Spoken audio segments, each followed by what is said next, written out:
Yeah, he doesn't have a mic. I'll get him a mic. All right. Thank you, gentlemen.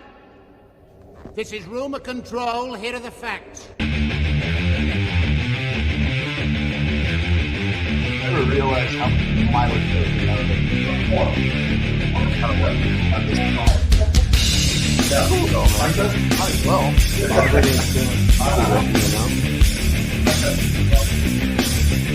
Yo. Hey, hot or my hot? Okay, that's not hot. Okay.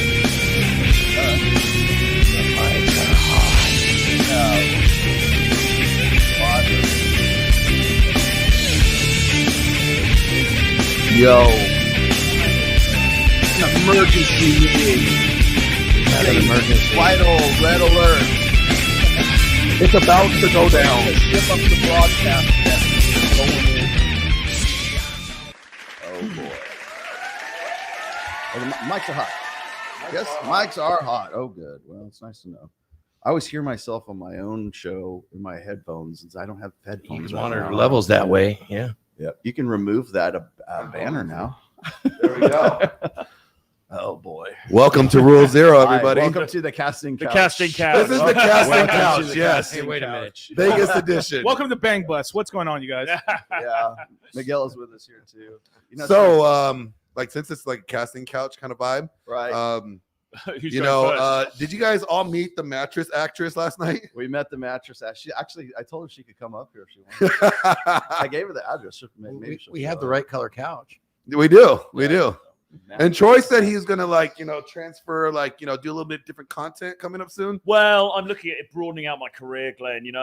This dating coaching stuff, content. a little bit, content of a different kind. So did you see what Adam 22 did? And you're like, you know what? I could do better than him. Absolutely, yeah.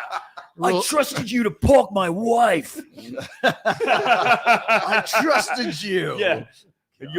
What did he say at the end? Rule Zero is expanding. Your privilege to smash my wife has been revoked. Show some respect. No more of my wife's pussy for you. Well done. Well, after Kevin Love, nobody's gonna have any of it. Yeah. No, I was gonna say is what's the emergency? The emergency is that we all happen to be in the same place at the same time. That's the emergency. Pretty much, yeah. Yeah, we saw Venti's little. Yeah, before we get started, I know everybody's gonna ask about that too. I did a full episode. Well, you and I did a full episode yesterday about it.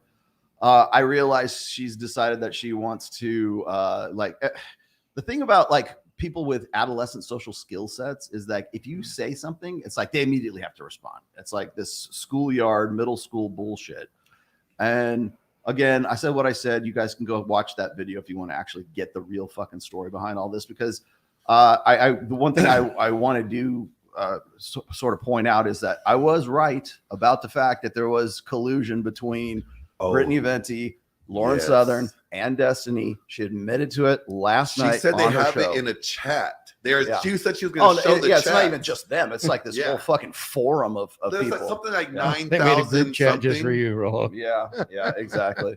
yeah, exactly. That's how important I am. That they have to mobilize this chat. This forum, this chat of God who knows how many. But of course, now what they're saying is, here's the thing: he's never going to be able to believe a single email ever again because he'll be second guessing himself. It's like, no, bitch. So that's the whole point. You're trying to is that what you're trying to prove here? What's the end goal? What's the end game in all of this? It seemed like they're just trying to clown circuses and stuff because, they're just backtracking because pretty much they were trying to get you into trouble, and okay, fuck, it's not working. So now it was all a joke. You see, Rollo's not hip and cool, man. This is what's going on, man. He's not into the joke and stuff. He should just take the L. Right. No, I shouldn't. I'm absolutely 100% right in the fact that they were all in on this from the get-go. So here's the thing: is if you respond to it, and this is, by the way, this is not just what I'm going through right now, but it's in anything in general. If you respond to it, then you play along with the game. If you don't respond to it, then it's like you not saying anything means silence is the voice of complacency. It's like a confession without a confession. Yeah, exactly. So So what you do can't do? win either way. Yeah, it's Kobayashi Maru, yeah, man. You Kobayashi don't Maru. win. Yeah, exactly. So do you think when they created this group chat just for you, Rollo, they had a sense of humor and they called it like, Operation Vasectomy? Operation Bring This Operation the Operation vasectomy. Rollo Well, Vasectomy. The vasectomy crew here in Vegas, man. One thing I did not get into on yesterday's show, and maybe this is something like being in this space. Maybe hopefully this is a public service announcement for people who've been in this space for a while, including yourselves, like people who even are sort of red pill adjacent. Don't trust these stupid children, is what they are. And so but on top of that, there has been this coordinated effort to bring down the more, let's see, the more obvious targets. The more high profile. statured red pill first diets. it was Natalia from Valuetainment with in collusion with Angela Knight. Angela Knight. And not so erudite. And you look, it's always the same characters. It's always the same players in all of this. To get MLD to boot him off the show or have him like walk off of Valuetainment, right? Which wasn't too hard to do. I get it. That was a soft. He was easy to provoke. He's easy to provoke. I love John, but let's be honest here. And then you've got Donovan Sharp, who just recently had it out with Valuetainment again, I believe. Yeah. Did he walk? Did he walk off the show? Or what I'm not familiar with what happened. He posted a video saying that he is officially cutting ties with Valuetainment, and he won't be on there anymore because of the disrespect. Yeah, and then we come to find out that it's another coordinated effort between Natalia. Now, what happened? Now, how do we know that? Well, Donovan came out. Oh, Donovan was the one saying this. Yeah, Donovan was the one that came out about everything, and he explained it all. Yeah. He was there. But what's funny? You talking about Saucecast is that we had Adam Sosnick last night. Now, typically on Saucecast, I'm gonna be blunt. Yeah, he's kind of Captain Save-A-Ho. Yeah. All right. Yeah, but last night he was last night he was Captain Kill-A-Ho. Yeah. Last night he was a different person. There was a lot of people in the chats. There's a lot of people in the comments afterwards saying, "Fuck, I found a newfound respect for Adam because he killed it. He killed it on that stream." And you take him off of that show when he doesn't have to be a host, and he can just go. He actually gets to be a panel. I don't think I've ever seen Adam on a panel show. No. He's never been on Fresh and Fit as like on an after. No, he'd been on with just Fresh and Fit talking about was it on Monday Mondays? Yeah, because he's always the host. Yeah. He's always co-host. But it's funny is here's another dynamic is that Natalia wasn't here. Oh, that's true. And Adam was at But he a was giving different man. He was What are giving you it back to that implying chick, there, wasn't he? Glenn? Yeah. I'm just saying I don't know who's running the operation over at Valuetainment. He was giving it back though, wasn't he? To that Puerto Rican chick. He was giving some stick. Yeah. And they were going back and forth, him and Jen. And I'm not saying Adam is not Adam. I'm just saying I would like to see that energy on his own show. Maybe I will tune in. Yeah. Yeah. Well, I mean, if he's a little bit more, I don't know how confrontational he can be on that show, to be honest with you, because I mean, still he has to be the ringmaster too. Like last night when I'm trying to direct traffic and everybody says there's too much crosstalk, these girls are too loud. It's like, all it is like Jen at like 10 decibels above everybody else. People don't understand it's like controlled chaos. And I have a respect for like Adam for being able to sort of be in the midst of that and do that. Yeah. But he has to be a different person on that show than he can be on the show. He's a very good host. He could still call them out, be like, actually, you're wrong here. Okay, this is what really it is. Yeah, but he doesn't do that. is He it kind of lets the girls go full girl power mode and do their Care Bear stares and then try to make them walk off like Barbie. But could it be a sourcing problem for the show and stuff in terms of because it seems like it's friends of he was saying that last night. He was saying the issue is that you don't want to piss people off too much because you want them to come back. Right. And he said last night, I don't care who I piss off tonight because I don't care who comes back. So it is a slightly different dynamic. I can see it from his He point. must be talking about the girls because just know the guys. I get that. And this is what Fresh and Fit does so well, and this is what you guys do so well. Yo, we didn't. All the Valuetainment shows I've seen, I have never seen that kind of energy that he had last night on one of his shows. But he's not even remotely close. Yeah. Okay. People liked it too. I know. It's like, yo, Adam, come to Vegas. Exactly. He definitely showed some steel last night. But the thing is, he's got this kind of vibe, hasn't he? He's like the kind of gentleman. He's this more suave, smooth. That's just his vibe, isn't it? And people are like, well, why is he like Myron? It's like, well, he's got a somewhat different personal brand, you know, Yeah, and maybe that's fair enough. Well, You know? people say like you got to remember he represents Patrick Bet David and That would he be- might be in trouble for what he did last night. I don't think so. No. I don't think There so. might be a They're couple boys, bodies they're that wouldn't boys. surprise me in that organization if there is. Hey, I wonder Maybe, but if Adam and Jen hooked up last night. that's the first thing everybody said in the comments. Like, I bet they're fucking right after. You know, I mean, like, Come I mean, on, that there was really good ET. There was a lot of sexual energy there. There was a lot of sexual He energy pushed out on her, there. didn't he? Yeah. I bet you, even if they didn't hook up, I bet you she rubbed one out to him like when she went home. But like, Without a doubt. like I like Adam and stuff, but you guys remember, like, if you guys had watched like Valuetainment from back in the day, he was a lot more lefty than Yes. he is Oh, than yeah. he is Yeah, right now. that's It's originally he was kind of like he was supposed to be the heel on the show, and eventually they just said, well, this isn't working, and then he kind of went, I think, more to his natural person. Yeah, well, that's just like so. February of 2022 is when I went on Right. PBD, and that's the first time I met Adam. Was then, and I was actually surprised because a lot of people said, "Oh, he's going to be the one that pushes back on you." Hmm. He was a guy who's supposed to be like the feminist and the more blue pill of him, and it turned out like, especially after we did the Delusion calculator. I did it with Right. him on that show, right? And after that, he's like, "Hey, man, this is great. You know, I want to talk to you about this, and I want to get your book, and I want to tell me more," kind of thing, right? Yeah. And then so I think that was sort of like the germ of the idea to do what he's doing now, and he started just doing it on Thursdays, and now that's all his show's really about. Is his format Well, you now? know, like the best part of last night, Hmm. you'll be cleaning my toilets, bitch. Oh, that was good. Dude. That was actually a good clip. Dude, and it's on my And it was perfect. and it's on my show, and I'm like, God damn it, please don't get me back. That was great. Yep. He came out. He had some was good funny, line. though. What he had some good one-liners. He came back with. He definitely did. Yeah, Like, he came out Hi, and Mac, he I see showed you. out tonight, last night, for sure. Yeah. Like, that was, like I said, again, that was Yeah. a different side of Adam that we have never seen, or I've never seen before. Yeah, And respect. I was actually glad to see that. I just want to see that on his own show. Yeah, well, and then Well, we'll see.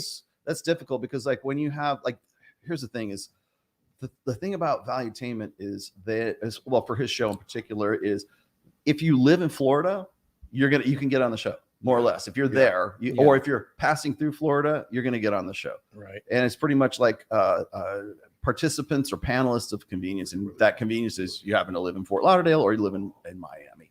So that's he has to work with what he has right there, I guess. Yeah. So it's like free. It's like the whole show is like really free content because I know they don't pay any of these people to go on and do this. No.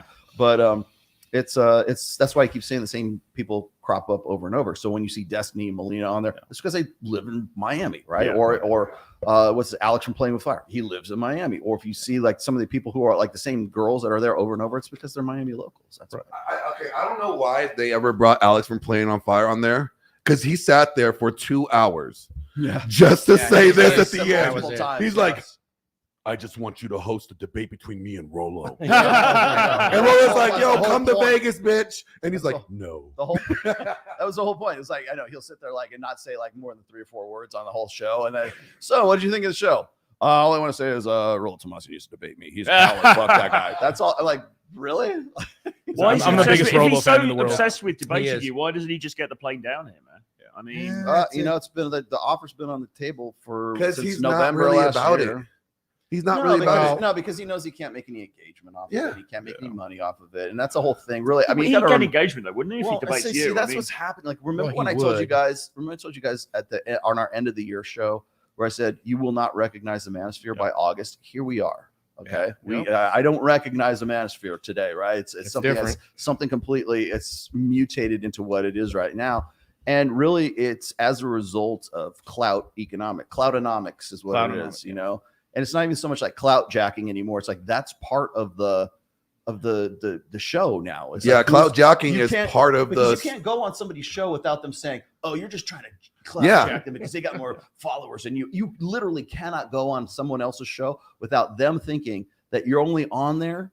Not because they invited you on the Right, show just yeah, to have right. a fucking good show, is because they think that you're trying to clout jack them. Miguel, I'm going to clout jack you, man. Oh, you Yeah. and shout out to Thor, man, with his book. That's I've clout jacked. Yeah. I Oh, yeah, clout- hold on, clout jacked hold on, Miguel hold this on. week. Let's get let's show this book off. Oh, Jesus Christ. Here we go.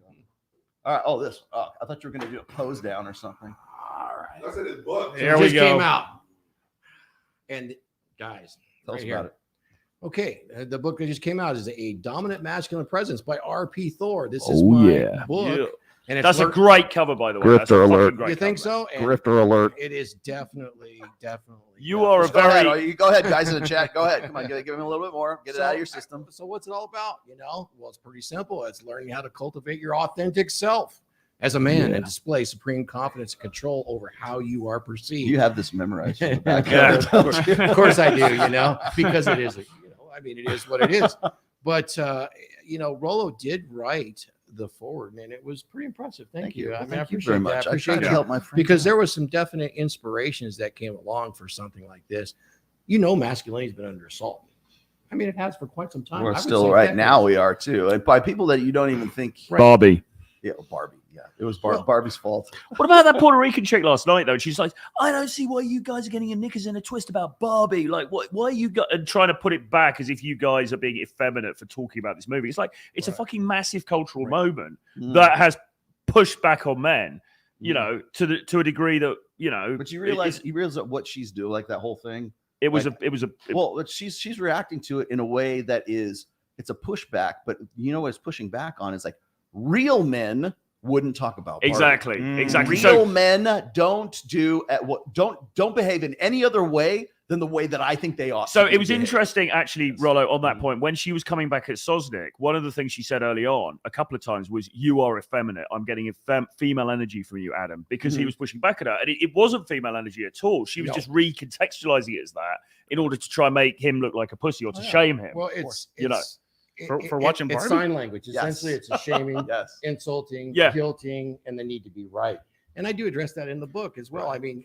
It was Kevin Samuels that really kind of codified that in the vernacular, but it's been going on for a very, very long time in order to keep men in the longhouse. Max says, real men don't criticize women.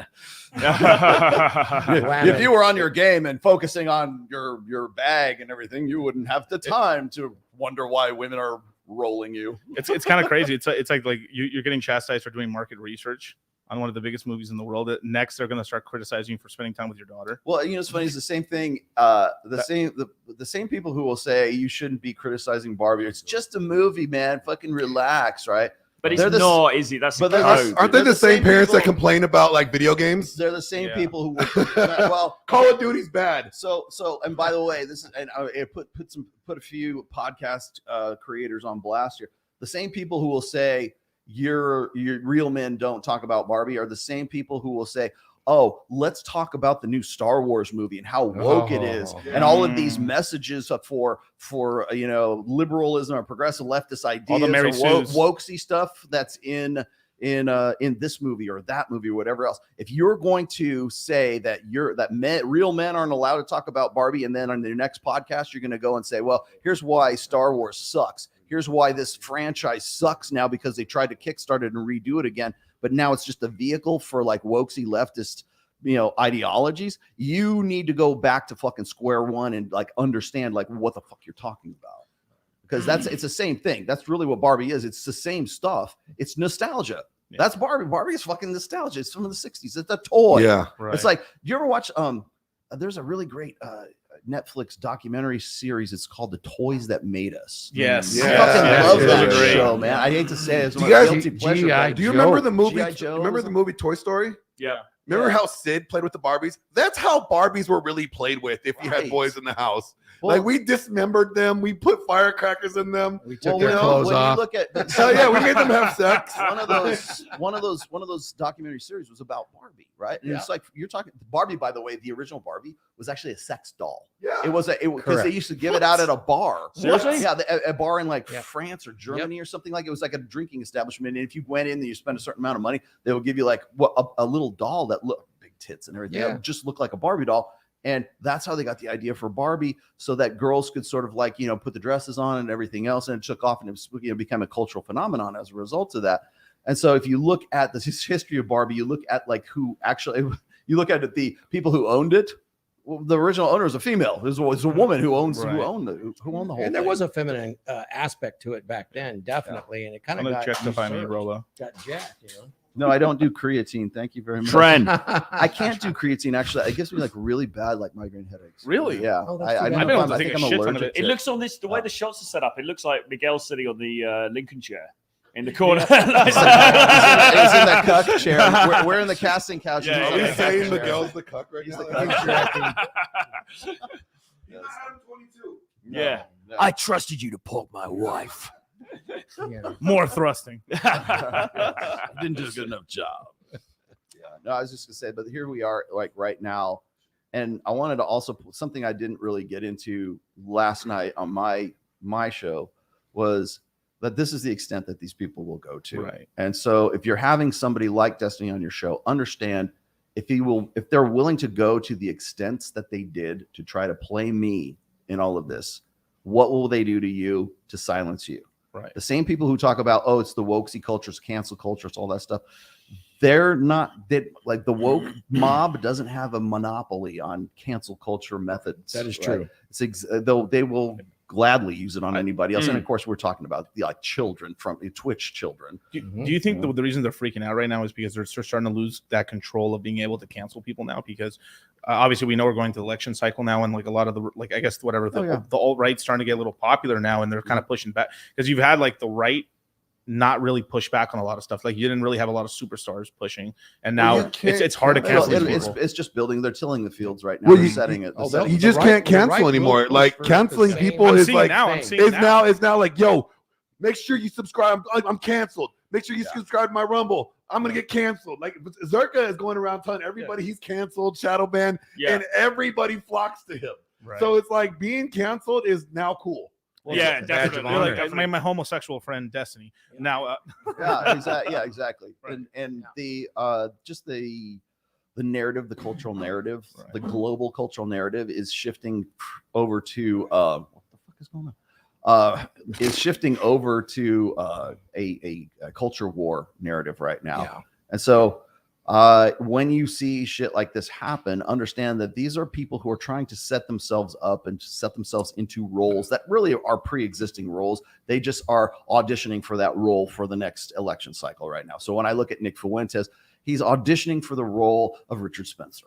Richard Spencer was whoever he was in, when Trump was getting elected, and again in 2020 as well. There's always going to be that role for the firebrand guy who's like sort of on the cusp of being either like some white supremacist or ethno-nationalist or something like that. And you know what? As soon as the elections are over, bye-bye. Your career is done because that role ceases to exist after that. So when you look at stuff like that, or if you look at where people are pivoting to talk more about like cultural issues or talking more about politics right now, and they're leaning away from the manosphere, they're leaning away from now they're red pill adjacent because they don't want to be red pill anymore.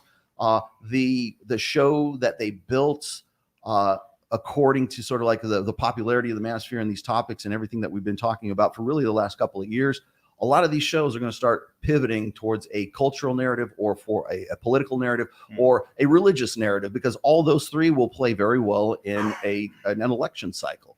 So when you're looking at those things and you're looking at these people who formerly were about the manosphere, and then we're leaving the manosphere, we're done with the manosphere, and yet they're still talking about like red pill Trump. You go and you look at the last like 4 or 5 videos, nothing's changed. But they want the option or plausible deniability as to like why they're talking about a different topic when the time is convenient for them. Yeah, and they get the kind of brownie point from some people. Oh, you've left the manosphere. Well done, man. It's a swamp, blah, blah, blah. But they haven't really left it. They're still creating the same content. No, it's not at all. And it's like you got you've got people who are sort of the reactors, but it's not just the reactors now. There's another, unfortunately, I've just found that was out, a pretty dumb breed too. Here's another variety of the new sort of wave of podcasting content. There's also the takedowners, right? The nuclear reactors. The nuclear reactors. Exposed. If you see exposed in the title, you're dealing with an exposer and somebody who wants to take you down. It's takedown videos, reaction videos. Hustler videos. Then there's the priests and the pastors who want to be the red pill pastors guys. Those guys. I mean, if you look at the different categories of people who are shifting and pivoting their message, They're doing it because they see the storm coming. They know what's going to happen. It's fucking lanes. You even see it in crypto. There's all these dudes that just like, let me show you why this guy's a grifter.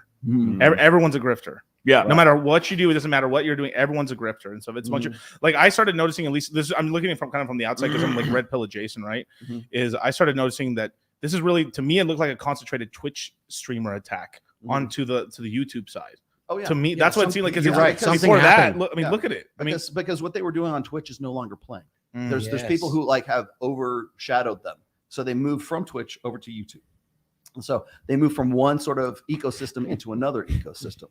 And so from that point, you're looking at people who are taking what worked in that ecosystem and they're trying to apply it to a different, like, for lack of a better term, an ecosystem. The ecosystem of Twitch is not the same as the ecosystem of YouTube or Instagram or Twitter or whatever. Each one has their kind of like quirks, like the things that play and that doesn't play. But it's so weird about these Twitch guys is because if you actually like you really listen, even if you listen to Zerka, because Zerka would be invited and he's like a red pill guy getting invited to these things, and it seemed from his perspective and it seemed like these Twitch guys would throw these parties and it was just a giant swinger parties. Yeah, like in the background, like get rid of go that to fake Troy, and all these chicks are getting rid of that out. Fake Troy. Everyone's fucking everybody. There's There's a fake Troy in the house. Billy Buster's here. Get that motherfucker. Billy Bear. Get that fake Troy. Oh wait, hold on. I'm here. taking up too much space. Hold on. Somebody said I'm trying to flex my alphaness. So let me move up. Here we go. Move up. All right. Wait, no, we all have to sit with our legs closed. Right? I can't do that. I can't either. It's just not possible. The junk the is size just of my It hurts testicles. my balls. all this fucking poly shit. testicles. All this trans stuff and stuff, it all came from Twitch, dude. Like you didn't have this on YouTube, really. I mean, maybe here and there you had some gay guy streamer, right? At most, but all this poly stuff, all this swinging stuff, all this cuckoldry stuff, it all came from these Twitch guys. Yeah, think about it. Like I'm not gonna say all the names, but you know who I'm talking. Even the guys who are red pill friendly. This is my show. You can say names. No, here's the other thing. So like people were asking, like, okay, who are the takedowners? Well, I can name names. Abba and Preach, definitely. Takedowners. MTR. Takedowner. Yeah. Let's see who else. Oh, when Richard Hart got brought up on, I don't know what's going on with that right now, but you'll also notice that all the people who wanted to be a takedowner, all of a sudden they come out of the woodwork and they smell blood in the water, right? And so now they're going to be a takedown of fucking Richard Hart, right? So you understand, like, as soon as somebody shows even a moderate sign of weakness, the sharks come out.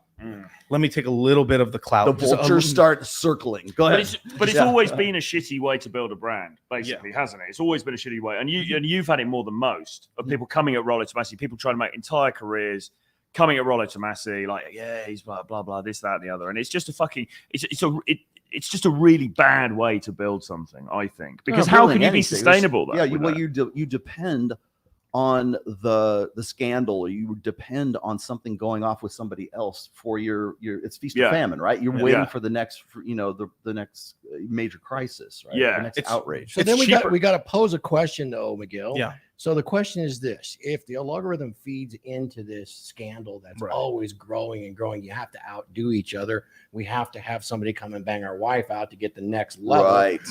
Does that mean that YouTube essentially is a grift in and of itself? Well, it's kind of a grift in the sense that you've got to have the clips, haven't you? We go on these shows, people are clip farming. You've got to have the stuff with Sosnick and that girl is great. Great viral clips could be, taken out of that and everything. That's what everyone's fucking looking for now. And it's not that it's the people's intentions going in are always a grift, but it has become this show business, isn't it? Yeah, well, it's absolutely show business. Yeah, I learned that when I was doing, I learned it when I was doing the Lauren Southern interview I did with her way back in the day. But I learned it firsthand actually from Michaela Peterson, because I had done that pre-record with her. I'm used to doing live streams, right, where people can see what's happening at the same place, same time, and they can involve themselves in the conversation. That's what I've called engagement media. Yes. And I explained this after the Dr. Phil show. It was like Dr. Phil is like old school. It's very controlled. Every aspect of that show on commercial television, down to every person in that audience, the people who step up and have a question. It's not just some random ass question they're pulling out of their ass. They have it on a fucking 3x5, flashcard, right? Yeah. So everything is very, very tightly controlled. So when I go into that situation and I'm used to going on Fresh and Fit, or I'm going, I'm used to engaging with the audience as well as the people who are on the show with me, as because we're breaking down the fourth wall. Right. The people in the chat right now feel like they're, and you can please super chat in if you want to have a question. You can actually change the course of the show, or like have us redirect to answer some sort of question, and then the audience is now part of the show. You cannot do that with traditional media. And so that's why it's dying. That's why I'd like to take credit for taking down Dr. Phil. It wasn't me, really. But the thing is the reason why he gets canceled is because it's not engaging. It's not engagement media anymore. So you really have two selections. You can either do a live stream where you've got people in the chat right now who can be a part of it, or you can do a pre-record. I am really against doing pre-records right now because I know what will happen. If I go and I have a debate with somebody and it's a pre-recorded debate, they're just going to clip farm it is what they're going to do. They're going to just look for the most viral 30-second, 45-second clip that will put me in the worst light that they possibly can, completely out of context. And then you get enough of those out there, and then that's what they essentially build your reputation for you. Right. So I'm not willing to go and do pre-records anymore. So if anybody wants to do a fucking interview with me, I did it with I broke policy, and I did it with Flacco from was it not Adam 22 No Jumper. And again, I think that was kind of a hose job to begin with, considering how long it took for them to release the actual video, and then at the same time they're releasing clip after clip after clip. And trying to poke the bear, right? I mean, Flacco was asking me, what do you think of Brittany Finney? What do you think of Lawrence Southern? What do you think of Destiny? What do you think of this asshole? What do you think of that asshole? And so like basically trying to get the clip. Yeah, right? It was a clip. And that's all it was for. Yeah, that's all it was. It was just farming for good viral clips. And that's, by the way, that I think will get played out because the people who are going to be the people who would be interviewed, who are worth their soul, who have like some sort of savvy about all this stuff, they're going to say, no, I don't want to do that. I want to be on a live stream where the people in the chat can see what's going on and they can be engaged with it as well. If you're going to say clips out of the live, fine. At least you can go back and see the live where other people were participating in the conversation as well. But there's an advantage to that. And that's just for what we do, like the interview kind of thing, the back and forth, the debates, that kind of stuff. Especially when it comes to social issues, you're not going to do that with like a fishing channel or some shit like that. I mean, the medium is going to definitely define how it works. But the whole thing when it comes to engagement media right now, we're still in the Wild West. Like, there's no regulation for this. There's no class at college that teaches you how to do engagement media right now. We're still flying by the seat of our pants. And by the time we get to the point where somebody could probably teach that as a college class, all the technology's changed and something else has happened. Something new has happened. Well, you're kind of pioneering it right now, you guys. You're out there doing these live streams. And you know who's pioneering it too? Is the people who are the techs. The people who are like running the boards, the people who are running the chat, the people who are fly-ons and fly-offs, StreamYard, who are like the software people who help. Revolutionary software, by the way. And there's you think of all the moving parts that happens just to create this, like, you just spur of the moment show where you just sit down and go and do it. You have to have a whole fucking dedicated studio. You've got to pay for the fucking apartment. You've got to have the cameras. You've got to have you got to have the audio on point, man, because people won't put up with jack shit. They'll put up with bad video, but they will not put up with bad audio. So you need a dedicated audio engineer. You need a dedicated video. The amount of cables we have right now on the floor is insane. And it's hard to be a one-man show. I mean, admirably, you've done it, but I mean, you can even see the value now of this being a larger enterprise for everybody. So, remember when we said when we moved over here, like, I mean, I've been noticing this for a while, and the red pill is like what's happening, right? So for all you, I mean, this is fucking dorky as fuck, but like, you remember when WWF was around, right? Yeah. Before WWF, there used to be all these territories. What's happening right now in the red pill is people are making the territories. Before Mr. McMahon ended up buying up all the territories and making WWF. That's what's happening right now. Is like, you have Fresh and Fit in Miami, you got us in Vegas. You're having these other like branches, whether they're good or bad, making these kind of like these wrestling federations essentially for the red pill. They're aggregators, really. Yeah. I mean, you got Pearl too. She's doing that as well. You have to make tan. Pearl's just an entertainer. She's a hack and an entertainer. Well, it's a London branch of the mafia, the Red Pill Mafia, right? Let's point it today. We got the boys up north. The boys up north, man. But that's what's happening right now is that like the territories are being created. Who? Yeah, Ryan is wrenched. If there's a non-wrenched Ryan, kick his ass out. He's gone. Yes. Yeah. Trust me, we know our own. Yeah. Yes. I thought I saw Billy Buster doing a fake. Hey, let me read some super chats so I Troy. can flush these out of here real quick. Big Boss Moneybags, very very nice name. Big Boss Moneybags gives us a $5 super chat. Big bag. It's a Swallow Tomassi looking like a young Hulk Hogan. A young Hulk. Well, at least he's young, right? Yeah, Rollo and I right now we're doing the Jay and Silent Bob technique. Apotheosis Intent says, honestly, I think Sauce was turning the Puerto Rican girl on.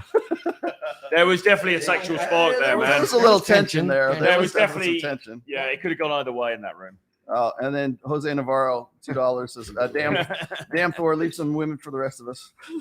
Oh, thanks, man. Right on. And We'll let's see see what else I got We'll here. see. I'm gonna be Natalia here. Okay, so Revelator, $5. Thank you for your $5 super chat. Rollo, Nick is literally nothing like Richard Spencer. If you think he's like Richard Spencer, you just don't know about his politics. Have a conversation with him, dude. He kind of is. That would be kind of, well, here's the thing. Even if he's not exactly like Richard Spencer, he's auditioning for the role of Richard Spencer. Yeah, that's what you said. The role. Yeah, I'm not saying he has to like be exact. I mean, he's going to put his own spin on shit. But that's coming up. There's always a process in every fucking election cycle, and trust me, there's going to be some crisis that crops up right around February, right around March, to put everybody into this. It was the C-19 pandemic last time. But you'll see there'll be something that like puts fear, like what is it? Feed them fear and sell security. That's basically how it works. And so amongst that narrative, you're going to see a cast of characters. By the way, the movie, what is it? What's the new conservative movie that's out right now about child trafficking or something? Well, that's an interesting one too. Sound of Truth or something like that. Sound of Freedom. Yeah. Every election cycle, there is a movie. There's a movie that is Sound of Freedom. Every single Dinesh D'Souza did some or it was Left Behind with I forget that kid's name, the actor. But there's always some sort of like conservative movie that like pops up right before election time. Always. Yeah. That's part when that movie comes out, we're in the election cycle. And nothing against that movie that's out now. We just said no, I'm not saying it's bad. I'm not saying good or bad. It's a good I'm just movie, saying but it's interesting part to of the watch. process. It's so much part of the Rollo, process. do you want Tiffany to come on? Yeah, is she here? How long she got? How long we got? I don't know. No, we got. We'll make room for her on the couch. She can just. But she can come on. She can come and hang out if she wants to. Oh God, where's that? Hey, where's your music? I don't have the Stream Deck loaded. Sorry. We need the porn music. Yes. But Rollo, you notice like those conservative movies come out and they're very well crafted, and it's a good movie. But realize they broadcast it as based on a true story.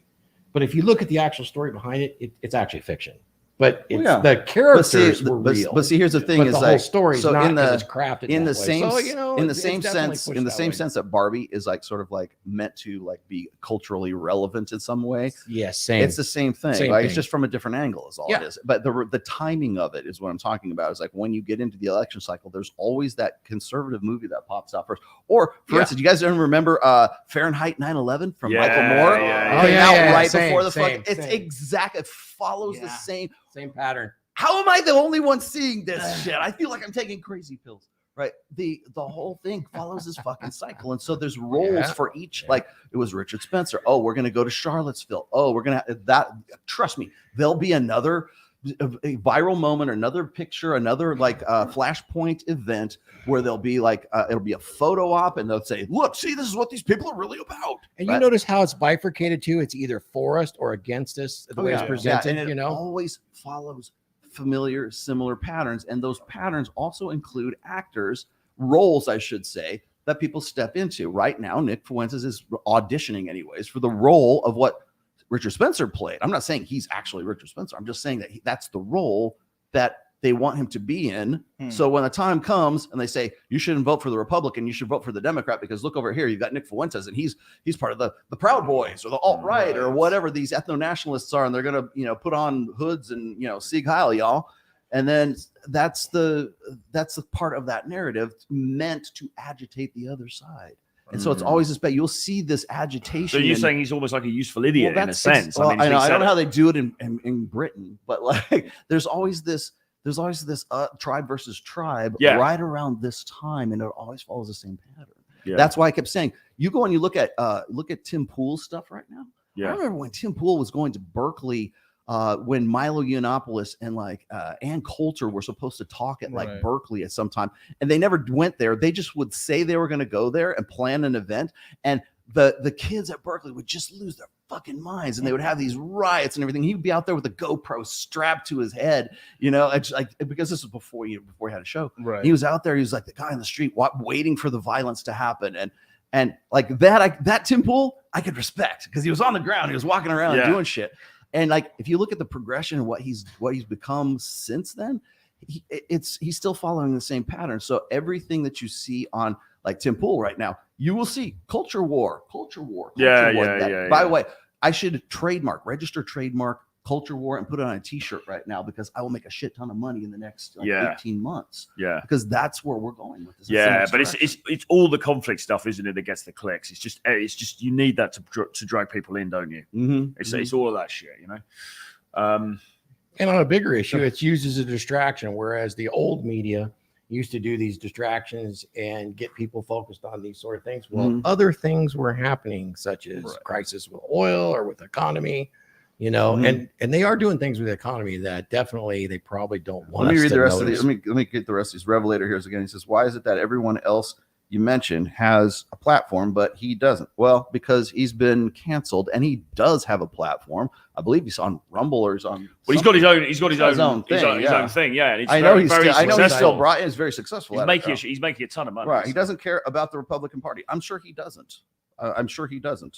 But the thing is it's not a Republican Democrat thing. It's like he's filling a role. Whether or not he has decided he's for or against the party doesn't make any difference. The role is what it is. It's party. It's not party specific. So, and they aren't conservative. Rollo, you please respond to Brittany Venti. Rollo Tomassi gets trolled video. I already did, dude. You did it yesterday. I did yesterday, man.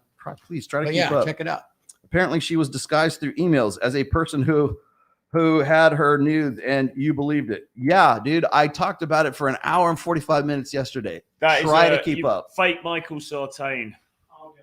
Fake Michael Sartain. Man, if you're gonna like troll somebody, I think Mike is probably the last person you really want to use as your. Those are really only two platforms he has, none other. Okay, well, okay, fine. And the other thing, by the way, I want to say this: I'm not a big fan of Nick Fuentes, period, because I just think the guy is basically, autistic. He's functionally autistic. But do you think he actually believes what he's saying? It doesn't make any. Well, it doesn't make any difference. It doesn't make any difference is a thing. But but maybe it does. Maybe it doesn't. It does a little bit. See, the problem with when you have like gurus, and myself included. Okay, I'm not gonna exclude myself from this statement, but like the problem with gurus and the problem with like leaders of quote unquote movements is not the leader himself. It's not the guru. It's not the Andrew Tate. It's the followers who want him to be what they want him to be. Yes. And he accommodates what they want him to be. So it's when you look at like some of the Jim Jones, and you look at some of the worst cult leader with David Koresh, when you look at those guys who throughout history, the classic cult leaders that we were familiar with, they start kind of like from humble beginnings, and then they become what their followers expect them to become. Well, exactly. And when you see Fuentes on these some of these shows, he'll always try and tone down the message, and it's always very like, well, I just, it's reasonable. I just want to have a white wife. Yeah, whatever, But when you look at some of the things, and we need to watch more of his content to really delve in. But when you look at some of the things that he's actually saying, okay, so what's the end game of that? Where would this actually lead to? And whatever he thinks about that or not, that's one thing. But what do a lot of the followers want? Well, a lot of the followers are going to be like, well, they're going to want to take it to a logical conclusion that probably a lot of people don't really want to see. They become like they're sheep in search of a shepherd. And if you're that shepherd, then you become what those sheep want you to become. So if they need an Andrew Tate, then Andrew Tate starts to eventually mold himself into the expectations of the people who follow him. Right. And that's something that I've always tried to fight against from the very earliest days. Drink your own Kool-Aid. That's why, people say, well, Rollo, how come you have an ideology? You have believers. This is what you preach. Whenever you hear the word preach, by the way, you're dealing with somebody who has a believer's mindset. Yeah. But the thing is like they can't think in any other way. So like when I go out there and I say, look, I'm not about prescriptions, I'm about descriptions. Right. I'm very calculated in what I say, because I don't want like zealots. I don't want believers. I don't want people to say, I'm a Rollo Tomassi, man. I don't want that. I want you to make your best life with the tools and the equipment and the education. But people are mad at that. People are mad at that. They want you some of those, Rollo. Some are going to do that for you. And I could make a shit ton of money if I use my superpowers for evil. Sure. They can't help themselves because of that worship mentality. There's some people aren't capable of anything like that. Like talk about this guy, Nick Fuentes. He's kind of the opposite reaction to what's happening in some circles right now. He's kind of the reaction to some of the zealots on the left that are doing the anti-whiteism thing right now. And then it plays well on either side. There's demagogues on either side. There's money to be made. Yeah, there's always money. And just to go back to the Tim Pool thing, I mean, one of the reasons why I think he changed is if you go look at certain websites, he's making a lot of fucking money off of super chats. He's making a lot of money off of YouTube and stuff. Yeah. And it become like whether you started as like a lot of these guys start these things because they want to be the truth thing, and then what ends up happening, it becomes a fucking business. Yeah, and the money starts rolling in, and then like you got employees, and I got to keep this train rolling. Sustain it. Because it's lifestyle creep. Once you make a lot of money, you have to keep making a lot of money to sustain that, to keep you. And I don't hate Tim Pool at all, but man, I will say one of the best things that ever happened to him is him getting swatted multiple times. Wow, that's great for views. It is. That galvanizes the entire crowd for you, man. Oh, yeah. Look at that, King. I feel like I'm in a Viagra Anonymous red pill circle. Anonymous. Mate, nothing anonymous. Nothing anonymous about my Viagra use. Yes. So I fucking love it. I love a blue pill. Let's call it right. It's Cialis. Okay. Cialis is better. Viagra and Tren is fucking. If we're really going to go hardcore, it's Caverjack, right? Yeah. It's real hardcore. We're going to use Caverjack. And then what also happens to these guys who stick, or let's just say like Nick Fuentes, for example, right? Let's just say he stays on his point. He doesn't go off of his mission, but he gets you onboard so many people into a certain message that eventually you could be right in the middle of your maelstrom. And then what happens is everyone just radicalizes even farther away from you. But then people like even if let's just say you didn't change as an example in the Rollo, let's say you stayed exactly the same, you're preaching the same things, and then the whole movement moves this way. Rollo's changed. Has he really? No, I'm still the same person. You guys shifted. Yeah. Well, so that's funny. A lot of people will say, like, I didn't leave the Democrat Party, it left me. Right. Or my previous political views are not what they used to be. And not because you changed all that much, it's because the people you affiliated with, that you aligned with, they did. Okay, there's a totally good example of a guy. What was the founder of the Proud Boys? That happened to him with his followers. Gavin McGinnis. That's exactly what happened with him. Right. Yeah. And then I want to also point out a few things here too, is they on that side. And when I say they, I mean like people like say Candace Owens or like even Ben Shapiro, all these people who people are thinking of as sort of like the new wave of traditional conservatism right now. They will use the same tactics that the woke mob will use against their own, against their own people, against the people that they were previously on board with. Yeah. With the Crowder thing. Well, Crowder's now like being accused of like I don't even cheating on his wife. Like I think three women have come up and said they've had affairs or something with Crowder right now. Really? Yeah, which is interesting because this is the same, and I guarantee you Candace Owens will probably say something about this as well. You want to talk about if there's a bigger hack in the sphere than Pearl, it is Candace Owens. Okay. Because like she's happy to go and jump on board with Andrew Tate and then throw Steven Crowder under the bus. Yeah. So that's interesting. So if he really wanted to capitalize on it, he could start a new show and we call it Cuckold with Crowder. I keep telling Steven Crowder, man, you need to come. My friend, you need to come to Vegas. But don't you think one of the things with the red pill that gets to me a little bit is a lot of people will take the fundamentals of the red pill and then they will apply that to so conventional relationships. Okay, so how do I find a conventional relationship? But a lot of people, somebody on the chat before was saying like Andrew Tate now talking about marriage and kids and all that kind of stuff. Nothing wrong with that. But I think for me personally, what gets kind of lost a little bit is that the red pill can also lead you to you can also be a somewhat degenerate bachelor and be red pilled, right? Like it's not it doesn't have to just apply in one sense. You could be red pill. You're like, fuck it, I'm in Vegas, I'm gonna have a great time, right? Yeah. And that side of it sometimes gets a little bit. It's just a tool set. One of the reasons I quite like Zerker, although Zerker is obviously a multifaceted sort of individual, but I quite like the fact that's a very good. But I quite like the fact that he's bringing a bit of fucking degeneracy into it. He's at the hotel room. Right, he's a professional wrestler. It's kayfabe. I mean, he's all about it. Yeah. But he's a dude who But again, repeating another cycle here. The same thing happened in 2015 when all this stuff went down. People wanted to appropriate the word, the term, the brand that was red pill. So what I saw happening during that time, and this is like when it was Hillary versus Trump back then, like 2015 and 2016, right? Yeah. And so all of a sudden, everybody who was formerly quote unquote red pill decided that the red pill is really about conservative politics. Exactly. It's really about having, traditional values and fucking only your wife and having 4 kids and a golden retriever in the front yard and a nice white picket fence, right? And then it was force fitting an ideology into a term that was popular that they thought, well, if we can co-brand with the red pill, then we'll get more votes. Then we'll get more eyes on the screen. We'll get more click-through rate or whatever it was.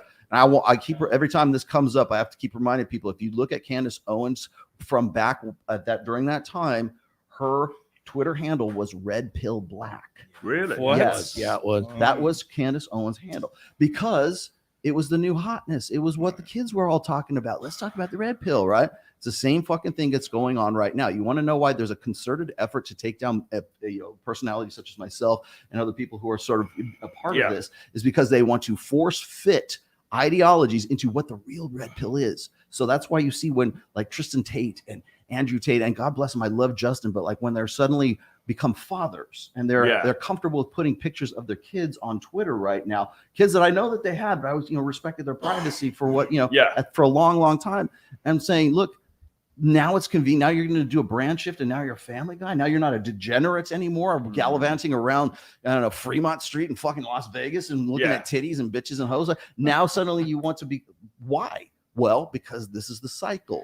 Those are the roles that are going to pay off in the coming 18 months. Yeah, absolutely. Yeah, the degeneracy thing, and particularly in the case like the Tates, I mean, it makes 100% sense that he's now starting to play a bit of a straighter bat with some of the stuff he's putting out there and saying, look, I'm not about all that shit. That's haram. This is the real red pill is having a family and a nice wife embracing at home, makes shepherd's pie for Why you. is it the real red pill being at the fucking Cancun fun party? It can be. It can be. That's just. Let's get down there. Can we talk about what is the real red pill? Because when I originally found what I thought the red pill was a bunch of dudes learning how to pick up chicks and then deciding what they want to do with their life. Yeah, but it should be that, shouldn't it? Really? Well, that's what it was originally. Yeah. It should be like this is the reality. This is the reality of the sexual. This is the reality of the sexual marketplace. This is how females operate. This is how dudes operate. Do with that what you will. Yeah. Do you know what I mean? But tell me what to do though. Well, I'm not. Yeah, see, that's it. Yeah, you tell somebody, and that's an interesting point because I've been harping on this recently too. Is like you can't tell people information without them thinking that you're trying to give them self-help or give them some sort of advice. You can't just put out a data set just anonymously. Say, hey, here's why women are hypergamous, and here's a research study. Why are you telling me this? What do you want me to believe? How do you want me to live? Where should I go? How should I wipe my ass? Yeah, exactly. And they think that if you are on in any way a personality or an influencer or whatever, you're automatically an influencer. I have accepted that. I'm an influencer. I got it, right? Not because I want to be, but because that the sheep expect me to be a fucking influencer, right? So I can't just be entirely objective and just give out information without telling people how to feel about that information. And how do you feel? And people are around. And if you don't tell them how to feel, they'll insert their own feelings into it. Trust me. And there's people that are mad right now, or they're starting to be like a little bit of growing people mad with Tate because basically he has backtracked down mostly because it was going to end up getting him life in jail or something, or even worse, right? But he's got to do what he's got to do. The thing with Tate is like he has backtracked down somewhat, but also his message is also evolved, and I think that's kind of fair. Do you know what I'm saying? But like, but what you're saying is, if it wasn't for the case, he might still be more degenerate than he is. Because just talking to like younger, like something close to my brother's age, what they're kind of pissed off about is like basically that Tate was basically going to bring on the next revolution, and like that's really what people are like. We're going to bring down the Matrix. We're going to bring it down. We're finally going to build it up. Tate, by the way, 36. Yeah. Okay. So now he's just learning a mature lesson in discretion. But see, here's the thing: is like, and the problem with like Troy, the whole thing that you're just mentioning right now is what I call the prodigal son dynamic. Yes, exactly. The prodigal son goes out. He takes his father's inheritance. He goes out into the wide worlds from the Bible, right? Jesus had to explain this to us, right? He goes out into the wide world. He has his money and he blows it on, hookers and blow. Right. And he loses it all. He's detestable. He's, completely destitute, comes back and they slay the fatted calf for him. They welcome home. Yeah. Come back. We're going to have a party. My son who was lost, we're going to have him back again. That whole narrative is not about the prodigal son. It's about the family. It's about the people who are the true believers who never left the faith. Because if that degenerate fuck goes out, blows all his money on hookers and blow, and he says, you know what, I was wrong. The real faith is I should have stayed with you. All that does is reaffirm and reinforce the belief of the people who have that ideology, right? Yeah. And by the way, that's not just a religious message. Yep. That's a red pill, blue pill message. Yep. That's a political ideological message. It's also like Neil Strauss, isn't it? So Neil Strauss was out there doing game and being a player and blah blah blah, and then he gets married, and then he's like, "Oh no, I was wrong to do all that shit. Yeah. I was wrong to do all that stuff. Yes. I forsake, but I forsake all that prodigal son returneth." Yeah, it's the same thing. And obviously, we've seen it with Rouge. I mean, but today, instead of saying the prodigal son returneth, we say his views have evolved. He's matured. He's learned to be. I don't. I'm simping with play, but I'm not simping, but it's like. I was being reasonable. But like, for instance, when your favorite band is like your favorite thrash metal band is like they're known for playing a certain kind of style and they've got these killer albums, and then suddenly the next album they're playing disco. It's not a good look. Well, but they're evolving. It's just mature. It's like when Dylan sell out. You gotta leave the Christian rock alone. It's like when Dylan went electric, isn't it? When Bob Dylan went electric, and it was like, oh my god, everyone was like freaked out. It just ruined the mosh pit. He's maturing. When he went electric. He's expanding as an artist, right? So people will gladly make up, But if I get one more acoustic album, I'm going to kill myself. I was being polite and English about it, I suppose. But people do change over time, don't they? And, they don't. That's the expectation. Yeah. But the thing is, are they changing conveniently because they have to, or are they doing it because they actually had a genuine sort of like change of? I like what Zerka's doing. And sort of doing both at the same time. Like he's being the degenerate fuck, but he's also got the Christians, the Christ is King people on side, which is also kayfabe and bullshit. You could do both of them at the same time. And he's doing the comedian. He puts that comedian side there to protect his ass as well too. Oh, this is a comedic act and stuff like that. On the Christian side, they're just being more discreet about it instead of talking about it on TikTok. Let me just don't announce it. Yeah, let's get some super chats. See if I can get the rest of these before they all fade away here. The politics aren't remotely similar. Nick has nothing like any of these clown conservatives. None of them are actually conservatives. Okay, well, very well. Why is it that everyone else you mentioned has a platform of the Republican Party? Okay, I got to you. Hold on a second. Those are only two platforms. Of the only two platforms he has, he doesn't have any others. We have a Nick Fuentes expert in the chat today. Revelator again. He says he's banned from literally everywhere else. He built his own platform from scratch. If any of you went through the censorship he did, you would die. Well, I almost did, thanks to a blue-haired, faggot. So, and I'm not afraid to say that. But the long and the short of it here is like, I get that, but let me be a little bit sympathetic with Nick. I don't agree with Nick, but like, let me be a little bit of sympathetic with him, because when he went on Saucecast recently and Mike Sartain was on there and they were supposed to have a one-on-one debate. And then suddenly the people at Valuetainment said, hey, we can't even say Nick. We have to say Nick F, right? We can't say Nick. We can't say his last name on there because the censors are going to pick that up. That's the level of the algorithm of picking up on, censoring him. I got it. He is most definitely censored. Got it. And I thought it was kind of shitty to have people who were on there who absolutely, he was right. He was on there to be ambushed. He was on there to be pilloried. He was on there to be the whipping boy of that show. Yeah. Which sucked, because it could have been so much better had they just put Mike and Nick together and let them hash it out. Have a real honest to goodness debate. Yeah. Where they're talking about like issues where he's like, I know, because I was helping Mike sort of prepare for a debate with Nick since the middle of June for all of this, on the history side of things, on the ideological side of things, on the like everything that he talks about. Mike was very, very prepared. He got to say like 3 sentences that whole show. Yeah. Because it was really, we want to get this guy on here and knock his dick in the dirt. And then, a personal attack after personal attack. And I hate to say it, but Nick was right. It was a fucking ambush. Well, they should have done it on Rumble. And then clip it up. They could have done it on Rumble and just had him and Mike. They could have. Yeah. That would have been better. Yeah. Well, that canceling and that censoring thing it is bullshit. It shouldn't exist. Yeah. Well, that's the thing is that, by the way, and it's not just YouTube that censors. Yep. So it's people who just don't want you to talk. They don't. For instance, there was like I said, the concentrated effort between Lauren Southern, Brittany Venti, and Destiny, and and also what's his face, Brittany Venti's boyfriend. A concentrated effort on their forum to silence me. That is every bit as much censorship as it is to not be able to say certain people's names on YouTube. Right.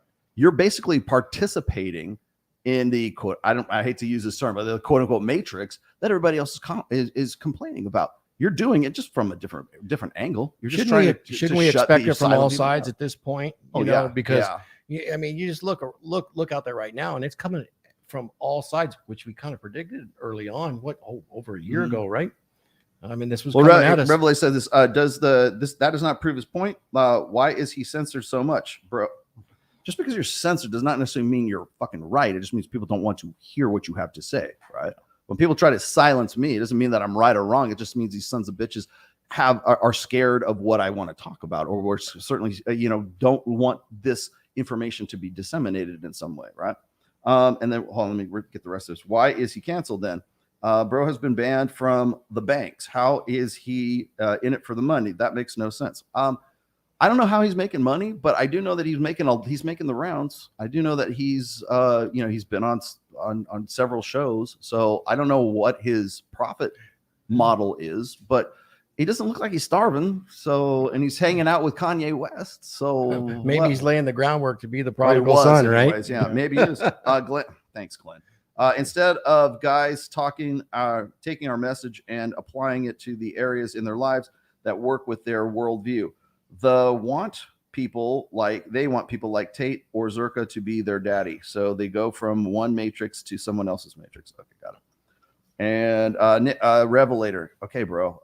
Nick hasn't done that. He isn't like them. Well, thank you. Okay, shall I get you some like a logoed T-shirt that says Nick F on it? Because we can't say Fuentes apparently. Look, have a conversation with him for more than 5 minutes. I wish I could have one with him. I wish Mike could have, actually. I would very much like to see that happen between Nick and Mike. Mike was actually really well prepared for that. Like Mike was like, he would call me up and he would like have conversations with me. Like, we mock conversations. What has Nick said? That is wrong. I can't be specific with you right now because I can point out the hit where he's historically. I can do a full show on parts where he's incorrect or he is quoting, taking shit out of context, or he's only quoting one source. Again, or quoting discredited sources. Yeah, well, yeah, but here's the thing. That conversation you want to say where is he wrong? That conversation needs to happen between either myself and Nick, or myself and Nick and Mike Sartain, especially Mark Sartain, because like I said, we prepped for this forever. That's not what today's show's about, but I would definitely welcome that opportunity, which never happened, by the way. Would you, if he came to Vegas, would you do it on Rumble? Why is he being censored, and who is censoring him? Can we skip to the part where you say it's the Jews? Okay, can we just skip to that part? Because we know what that's the dark elves. The dark them boys. Yeah, can we just skip to that part right there? You and Nick in the 70s isn't comparable. Well, what's that? We have 5 minutes? Yeah. We do? Oh, okay. All right. We're gonna do a wrap?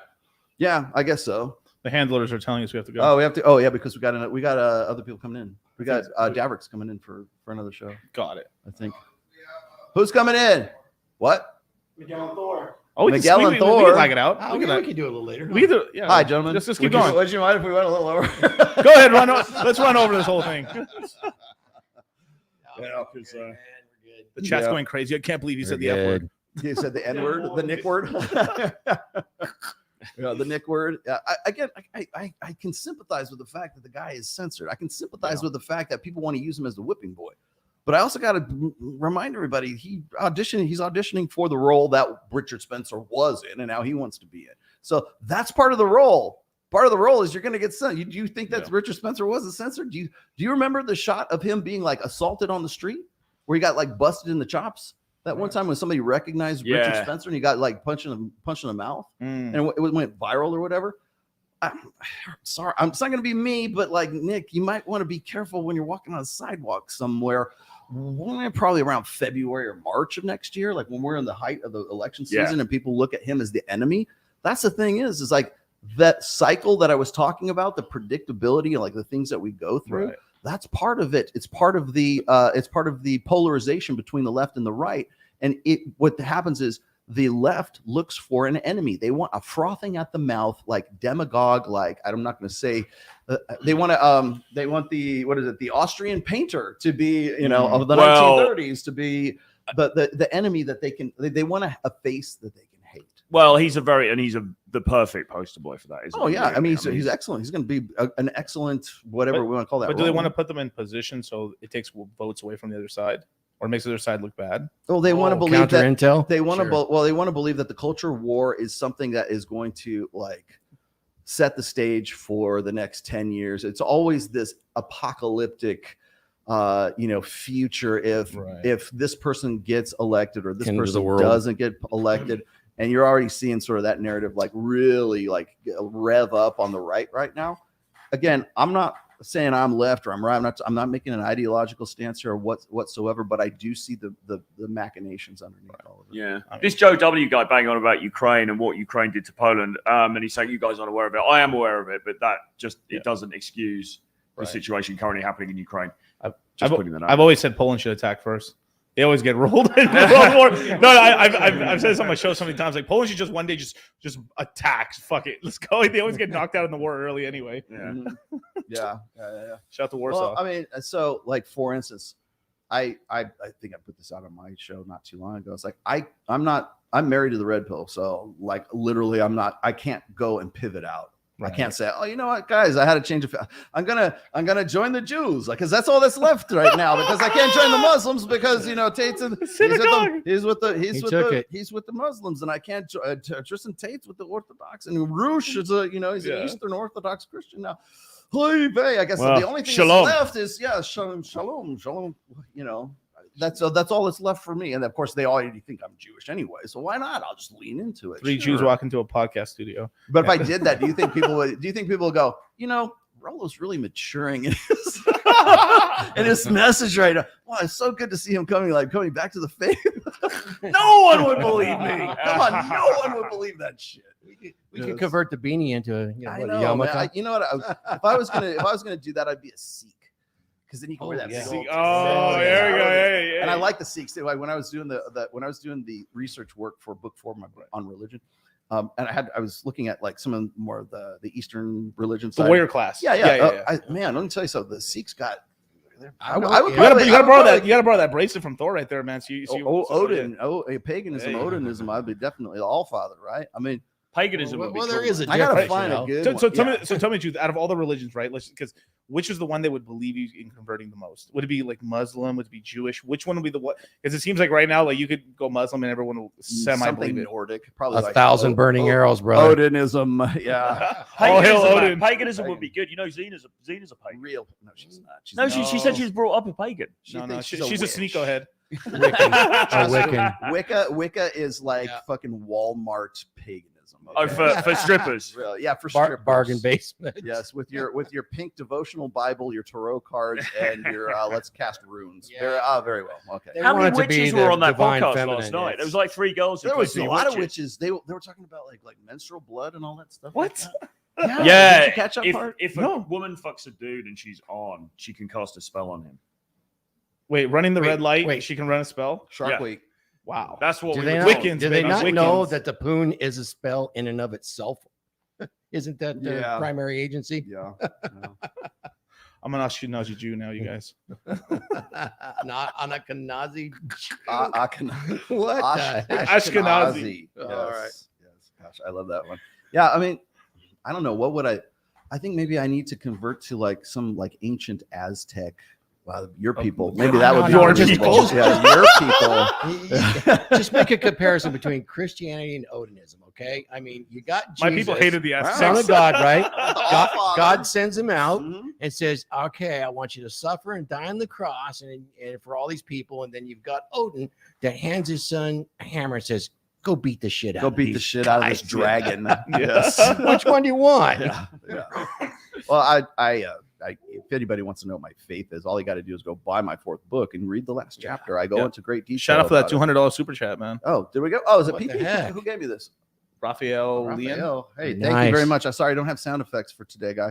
Hi, Rollo. Thank you for your work and keep it real. Greetings from Puerto Rico. Hey, Puerto Rico. We ¿qué were pasa? actually seriously considering That was- moving to Puerto Rico. That was a Both big of us. consider. Yeah. Yeah. Yeah, but at the beginning of this year, we were like, "Hey, should we move to Puerto Rico for tax so we Man, can 4% evade taxes?" 4% taxes. Yeah, 4% Mate, taxes. Puerto Rico's fucking great, isn't it? Yeah, It is except I'd awesome. have to spend half the year there. It's fucking really. If you're Yeah. single, I'd seriously consider it. But if you got to really go there with the family. If you have family, the family's the one hiccup there. Yeah, I'm not saying I wouldn't do it in the future because I like the place. It's a great place, Yeah. isn't it? Great. Yeah, vibe. I wouldn't. I'd probably, and then you only have to live there half the year. Or Yeah. at least Yeah. spend like 6 months worth Well, of the year there. I was working with a dude down there who's American, but he's a crypto guy, Mhm. and he's there for the tax, and it was great. Man. No, the taxes. for Glenn crypto- Lawrence, you don't have to super chat. You're right here, brah.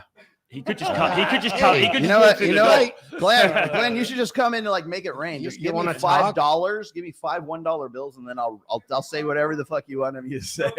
He's saving his money till Tiffany gets here. Yeah. Can we bring back the scarlet letter to get these hoes in line? These hoes ain't loyal. Get these hoes in line. Yeah, not on our show, that's for sure.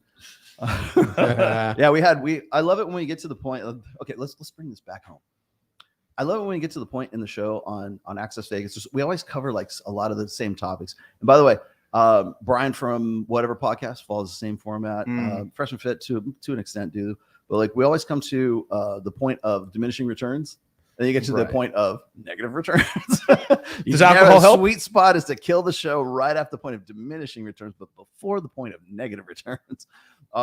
But no, when we get to like things like menstrual blood and casting spells and putting hexes on people and Where the hell did that Brazilian power crystals shoved up your ass, that's when we know. I love those topics. This is when you do double down and you start drinking alcohol. This is when I mean, yeah, Those are perennial If topics anything, too. yeah. Well, it's the funny thing is I think part of the you guys know I love Myron and Fresh, but I think part of the reason like Myron gets so frustrated with these chicks is because like by the time they get to the first hour, they're like 3 White Claws in, and they are not like they were making sense before, and they feel like they have to like sort of build upon the sense that they made an hour ago. Yeah. But now they're 3 White Claws in. And so they've Yeah. like completely incoherent. And so I think that's probably like that's the straw that breaks the camel's back. A couple of bent rungs on the hamster wheel by that time. Yes, that's what it's like. Okay, bitch, you're out of here. But at some point you must get a little PTSD of teaching these bitches the same shit over and over and over again, because it does seem like Yeah, Somebody's got to do see, it. Someone's gotta do it. Actually, Hey. that's a good point, because like what's the point of doing shows like this? Like you were saying, the escalation side of things. Like when you look at Brian from whatever podcast, he's got like Gorlock the Destroyer on there. Yeah. Somebody sent me the picture of like How would you open? the chicks who dress up like anime girls on there, and it's always it. Do you guys remember the show The Price is Right? Back in the like us 80s Yes. or something. That's whatever podcast is The Price is Right of this like format here. Like you have to go in with a costume. You got to wear like the German World War I, helmet. You got to go in looking like an Fritz anime helmet. character, or you got to be Gorlock the Destroyer. That it doesn't play unless there's some sort of visual interest that goes along. Yeah. with it. Yeah. It is interesting to see that happen. It's Sideshow Bob, man. It really is. It's PT Barnum. You got to escalate and get above, and like I said before, it's flaming red tits, right? There's no room for subtlety on a casino floor. There's no room for subtlety in YouTube right now, particularly in what we're doing. So how far are we in the red pill from having these boxing fights for everybody? At what point do we man, go American you Gladiator? set it up. Let me know. Hey, I'll set it up, There's man. a few people I would not mind challenging at this point. We got the big match coming, in October. Yeah, what's that all about? Oh, the Manosphere? The championship of the Yeah. Manosphere? Who's We got the world right, champion right. Manosphere wrestling match. Is that actually going coming. to happen? Because I heard that like Glenn Lawrence pussed out. He didn't show, He did didn't. he? He didn't show. What happened to He always pussies out. Oh. GL pushed out? Paul from Come On My Podcast, he still has that belt in every damn video. I thought he scared away Glenn Lawrence. Oh, he's scared. You better get out there and see the summers right now. You know what's funny? It's like people. I tell you what's funny is like when he, because right now they're doing this whole kayfabe thing, like right now. Yeah. And so I know what's going on. You guys know what's going on. And there's so people that don't. No, they take it. So like the vast majority of them take this shit like dead ass serious. Like, Are they really gonna fight? Yeah. And you want to talk about escalation? Do you remember? Yeah. Do you remember when it was August of 2021 when Alba and Preach went after Myron and Fresh, and they were saying, "Oh yeah, they have to. These girls have to, suck their dicks to be on the show and whatever else." And I remember because I was in Miami when that went down. And I told these guys, I said, we need to nip this in the bud right now. I was there. I said, we can go do a show real quick if you want to sort of like head this off at the path. There they blew it off, and then it blew up into what it became, right? But even to this day, we are, what is it, August of 2 years later, August of 2023.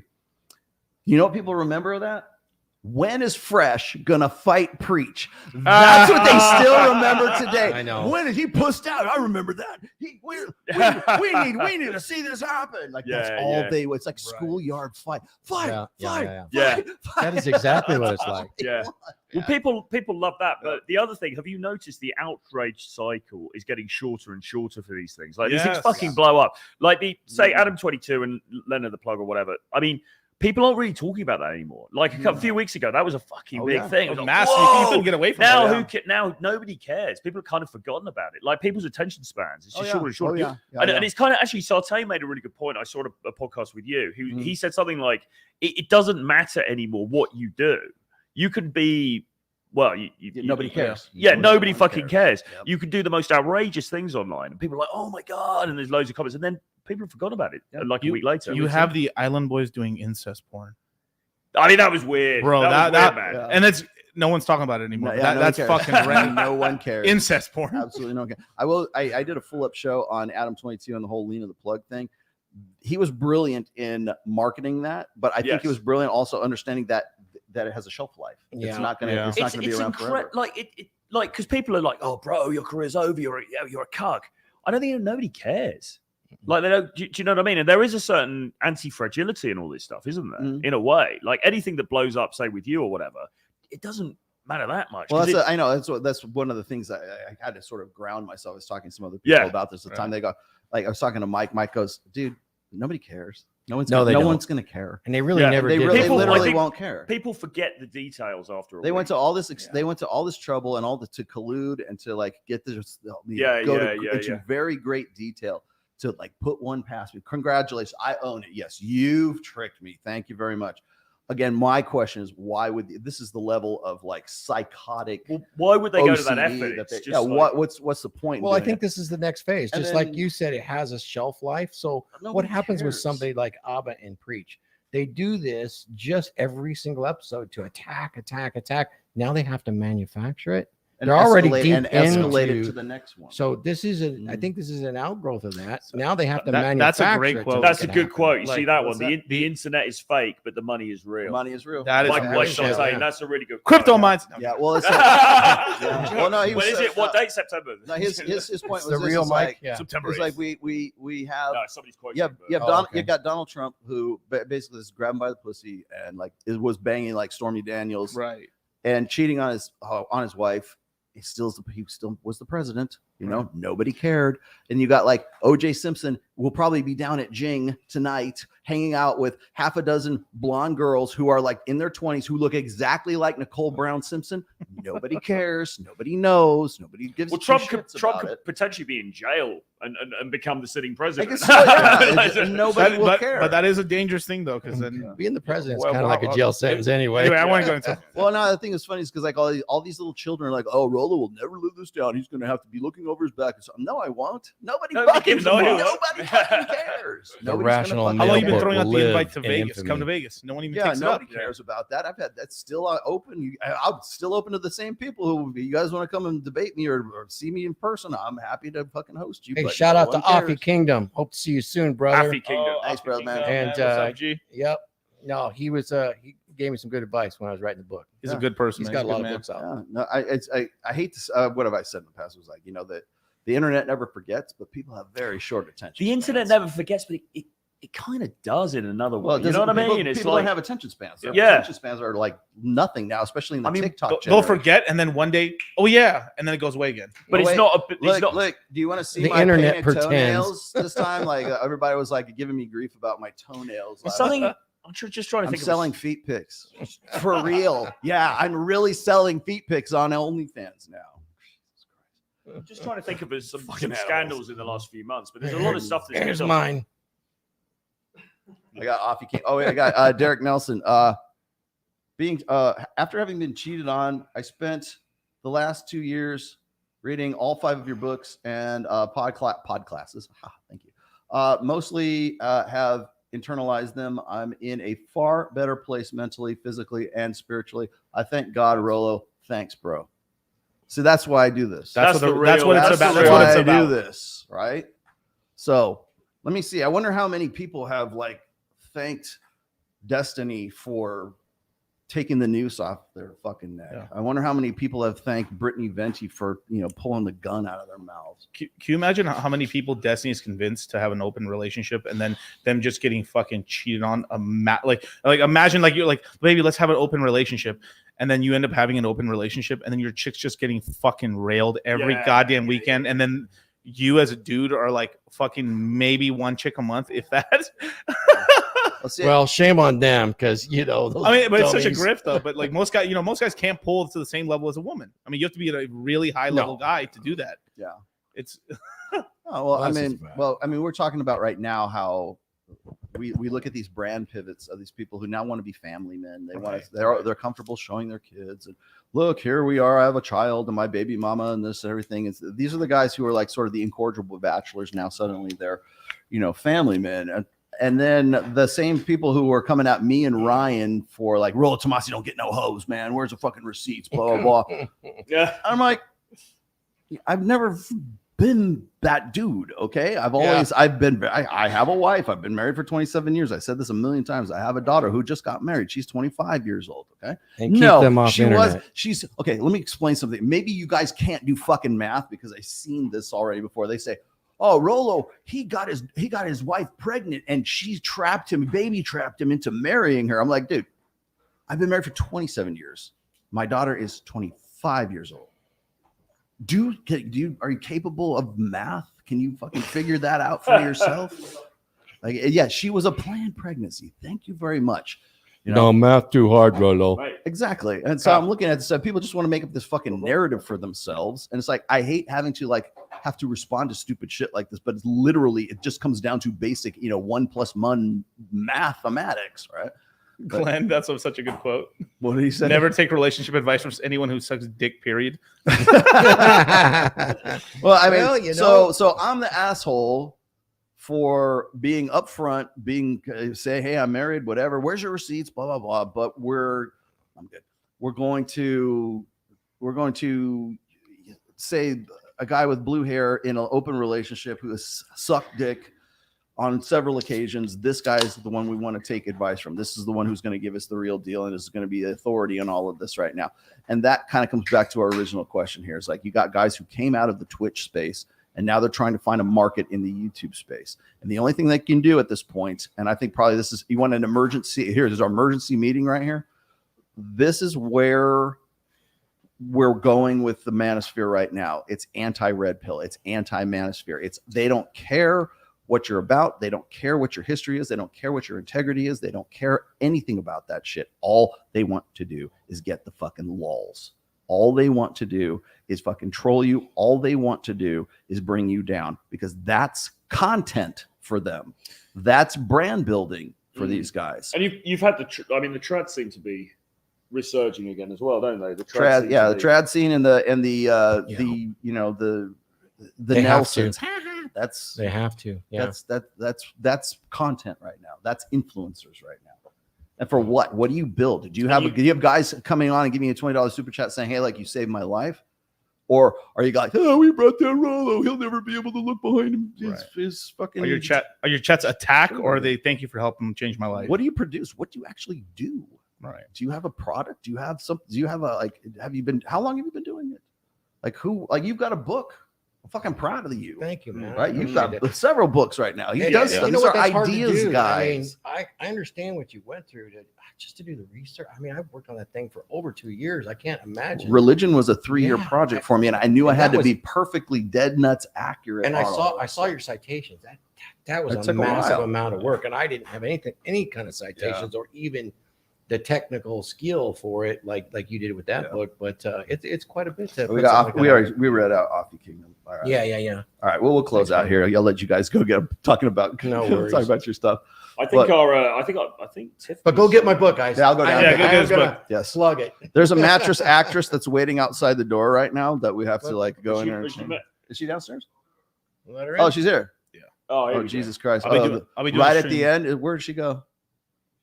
She's not there. Oh. You guys are wondering if you guys are wondering if this is like the Fresh and Fit studio. No, but it is an apartment. I like this place. This is ours now, right? Yeah, it's ours. We can make the announcement now. This is our sort of at least our So welcome to Red One. Red One. This is Red One Studios for and we're gonna have another Red One too. Yeah, we are. We've got something bigger planned, but this will become the safe house after a while. So it's going to become Red One Studios, and there'll be multiple Red One Studios. Right. Huh? We're gonna have our flagship. Division, we're making our flagship right now. Yeah, and we have a lot of plans for it too. Gigantic. Some of it we can't talk about because I don't want people to steal our ideas. Yeah. But yeah, we got this going on. Miguel and Charlie are bankrolling the whole damn thing. I just got to give you guys a big get some shout actionable out. information out there. I appreciate it, brother. Thank you, man. No, so we believe in the fucking red pill, man. You know like what? we want this fucking space to grow. Before we exit here, I wanted to also again, while I'm sort of glossing you here for a minute. This time last year, do you remember what we were doing this time last year? Yeah, we were just talking about it'd be really cool if we would have a studio. It'd be cool if we moved out to Vegas and stuff like. You remember a certain dinner we had with Patrick Bet-David and Adam Sosnick and everything else? Oh yeah, I remember.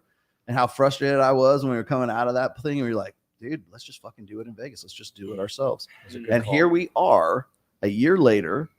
Access Vegas is the #1 podcast in Las Vegas in less than a year now. And you guys have a new home here. Charlie came out from Japan. He's in Vegas. We got Glenn Lawrence, who's decided to make a trip out here. And Troy's left the UK permanently. Troy is gonna sooner. We're working on Troy. But if you look at what we've done, I mean, look at the progress that we've made, and this is under a year too, by the way. Right. Yeah. And we're like, you know what? We're not going to get anywhere in Florida, and there is no West Coast hub for any of this stuff. And now we are in this studio. We're at Sticky Paws. We've got another studio that we're working on right now as well, the bigger one for the bigger shows. Yep. And we just have done.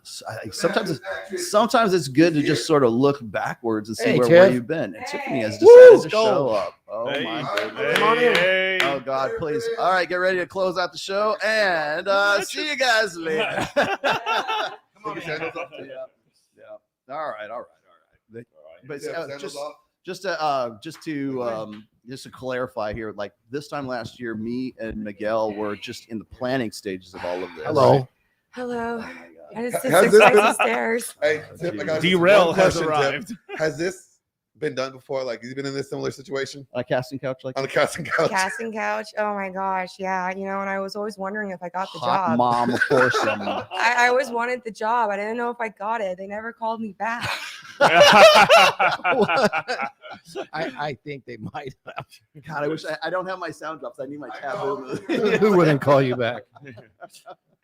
But they always call me back. I know. Just on that point, though, it sounds like Vegas now. It's fucking the place to be, isn't it? Yes. It's becoming the hub. The whole movie industry is moving to Vegas. Did you know that? Well, people are leaving California. I'm proud of what Brian has done in Santa Barbara and everything, but he's kind of isolated. You have to go to him. Yeah. Vegas is a hub. This is where people come in. Santa Barbara's that's kind of tricky to get to. Yeah. Yeah. Well, that too. Santa Barbara's tough because it's 2 planes. Everybody's leaving LA. I just left LA. Yeah. Everybody for stuck. podcasting, it's either you go to Texas, you go to Nashville, or you go to Miami right now. Right.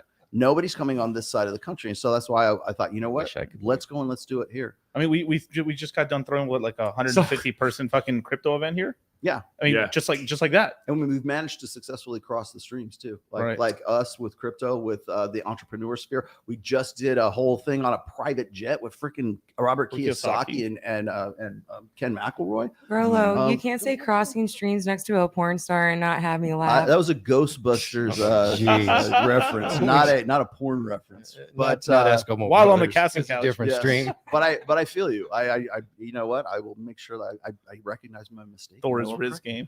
Yeah, exactly. But anyway, just to finish off here is like what we've done in the last year. I would challenge anybody to show me what they've done and worked as hard as you and I have, and everybody else that we're working with too, like people at Sticky Paws, John Orlando, Mike Sartain, right, doing all this stuff that we've been doing and stuff, all the junkie shows, all the stuff that we've been like really kind of molding and just to sort of develop. We're still seeing where it's going to go. Last night's show I thought was really it was fucking good. It was a great show. Really people say, well, it's such a clusterfuck. Like you need to be able to direct traffic. Yeah, we do. But like shows take time to develop, man. They take time to mature into what they're going to be. Fresh and Fit didn't start out with, it started with me and Hotep Jesus. Was the show, right? So, it takes some time to sort of figure out what the character of that show is going to end up being. But I think we're doing a really good job, and I think we've got a lot of good stuff that's coming up in the future. And I would put that next to anyone else's accomplishments from August of last year to August of this year right now, because we were at a point in Fort Lauderdale where we were just like, well, what the fuck are we going to do? And like, we're going to do it in Vegas. Right. I mean, like just to go off of what Jose said here, Vegas is too hot. I'm there 2 times a year. That's right. You're there 2 times a year. Mm-hmm. Right. There's a reason we chose this spot specifically, but a year from now, you won't even recognize how the production value, the amount of shows we're going to be doing. And not just in crypto, but in the red pill and any fucking like red pill adjacent show. I mean, we have a home for these shows. Personally, I would say, actually, I was in Miami for the last 2 weeks. It's fucking hot down there. It's hotter than here, man. It really is. The like, community, dude. The community's well, if you need to cool down, maybe you would like to go to one of our affiliate organizations at Sapphire Beach Club, the topless Sapphire Beach Club. You can go there. We should have some sort of like affiliate deal with them. No, but that's funny you should say that, because like, when we started this out, we were like, okay, we got to get some girls on the show. Mike knew a lot of girls. We called it Access Vegas because he has access to Vegas, right? Yeah. So we started out with like just like a handful of girls. I think we had like 4, maybe 5 girls on the very CJ Sparks was one of the first ones that was on there. And now we had, how many girls do we have on last night? 13. Like 13. We got 13 in the Poochie. And we're getting to the point where like, well, I mean, we're seriously getting outside. Because you were like, you expected a few to no show, didn't you? Yeah, we always overbook because we expect a few of them to fall off, right? Yeah. But last night, everybody showed. And so what's happened now is like you get girls in like bigger accounts like CJ Sparks. She's got 1.5 million followers on Instagram. Oh yeah. If we get Liz Chevalier, Playboy Playmate, she's got like 4.5 million, right? So we put her on an ad slick. We put her on a reel. We put her on whatever. We're reaching her 4.5 million people. And the girls that follow her, the chicks that follow her, is like, how did this bitch get on there? I want to get on there too. So that now they want to be on. And so we got to the point where the girls are actually sort of self-sourcing now. They want to. They'll hit me. I don't even know what these girls are. They'll hit me up in my DMs and say, I'd really like to be on the show. Yeah. Or they'll hit up Mike and they want to be on the show. I was one of those. I was one of those. She was literally one of those girls. And I was one of those girls. She's like, hey, I'm going to be in Vegas. Going to be on the show. And I knew you were on Fresh and Fit. So Icy loves me. And so now they're like self-sourcing. And so we're getting to the point where it's like snowballing into something bigger and bigger. And I think we're almost like outgrowing that room. We got to get to the point where we're going to have something that's either a little bit larger, or we're going to have to like have more control to the chaos. I think you guys have no idea how big it's going to end up getting. But you would have space for several different types of shows, different shows over here, different creators and stuff like that. It's a massive facility. Like a kill switch for the mic. You know what I mean? Yes. It's being built out right now. Kill switch. Because Like, no, all definitely. right, shut up. For any any of our homies, Fresh and Fit, if they ever want to fly down, they're always welcome to use their studios. Oh yeah, and stuff. of course. This is the whole thing. Is we're all trying to help each other out and grow the space. We want to help out the friendlies, the fucking people that are who were down. So you know, look out. These guys are going to put it into another gear soon. For sure. No, definitely. You're always welcome to use our studio or use Sticky Paws and stuff like that, man. It's for sure, man. Let's see. AVM average value male. That's clever. Shout out to Rollo and Troy. Troy, I messaged you in regard to my friend being successful with girls he likes. We're in Beckenham right now. What Beckenham. is Beckenham? It's near London. It's a little suburb near London. Beckenham. Yeah. Hit me up, man. Hit me up, man. We'll talk. He's like, I had some white women over there. Fucking Beckenham. God, Yo, is that funny. beans on toast shit? Is that shit real? It's real. God damn. It's real and it's good, man. It's good. No, what? no. Beans and toast? I've had beans and toast. She lived in England. That's not a I sexual lived there. position, right? You know that. As a Hispanic male, this is haram. I had the fish and chips. I've had the Sunday roast. I bet she had a Shepherd's- roast. I had a roast. All right. Next, she's gonna pull out haggis. That's a different kind of roast. This is the Roast has a different meaning. I mean, I get roasted on Rollo show This too is- in yeah. Fresh and Fit. I get This is roasted this in is the Instagram. this is the Ask a Bloke portion of the show. Rope a dope. Ask a Bloke. Yes. But anyways, all right, guys, we should probably kill this stream. But you guys got something going on pretty soon, and I good am stream. going. I have to get over to. I'm going to do a show here in about a half an hour with Undead Chronic and Oh, good. Shout out to some him, of these man, other really. guys here. I don't know. I guess I have to do it here. So I will see you guys in about half an hour, 45 minutes on Undead Chronic's show. I think Rekieta Law is supposed to be on there too. Got it. And yeah, I've I hope got I'm saying his name right. And And I've then got- there's a few other people. They just want to they want to talk about the situation that's been going on with Brittany Venti. So I will be moving over there, and I'll leave you guys to maybe you want to have this chick on your show. Huh? definitely. But yeah, I'm doing a show with Red Pill Thor right now on my channel. Awesome. Shout All out. right, guys. Pull up that book. Thank you for watching. We'll see you later. I'm moving over to Undead Chronics right now. Peace. Thank you. Skull.